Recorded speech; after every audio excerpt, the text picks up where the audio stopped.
you are aware, I'm aware, my listening audience would be aware, that Sunday morning is commonly referred to as the single most segregated hour.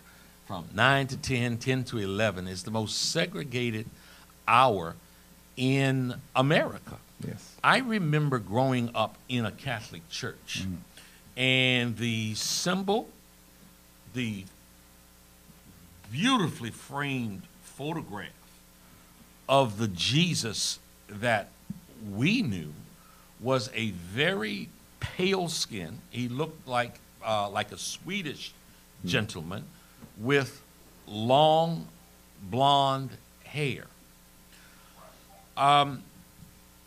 If Jesus, yet there was, again, if you look at the Bible, it talked about when Herod was wreaking his havoc, that Jesus was hidden in the land of Kemet.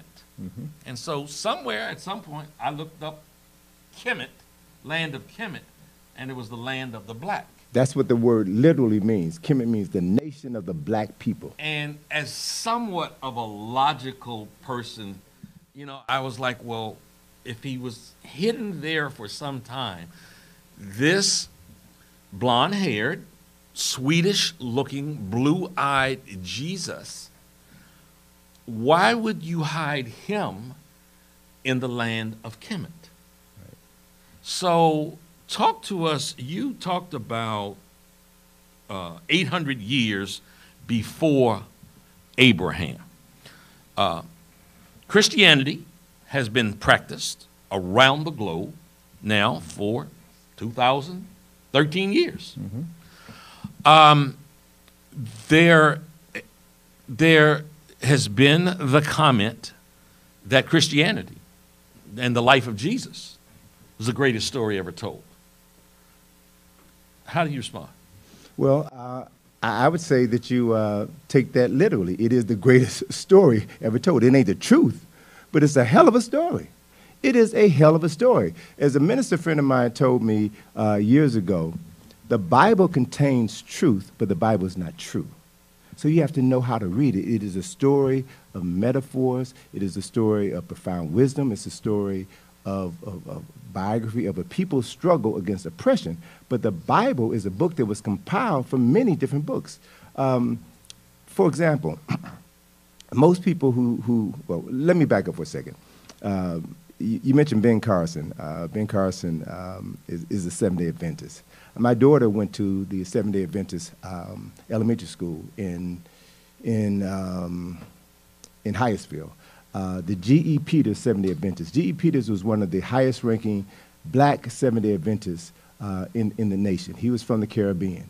And the Seventh-day Adventist headquarters was originally in Silver Spring, Maryland. At that time, blacks were not allowed to go to the Seventh-day Adventist school. So G.E. Peters, this proud brother, created his own Seventh-day Adventist school for black folk. It's still on Riggs Road. And so one of the reasons why I enrolled my daughter in the G.E. Peters Seventh-day Adventist school is that when I went there to interview the principal and the teachers there, what impressed me most was that every classroom had a picture of a black Jesus. Every classroom had a picture of a black Jesus. And when was that? This was in the 90s. It's in the 90s. You know, I was born in '52. Okay. And candidly speaking, I never really saw a picture of a black Jesus until I was in my 30s. Sure. So do this. You have spent an enormous amount of time in Egypt. I want to talk to you about that. My name is Rock Newman, folks. You're listening to The Rock Newman Show on WEAC Radio, 1480 AM. We can be seen and heard around the world at www.rocknewmanshow.com.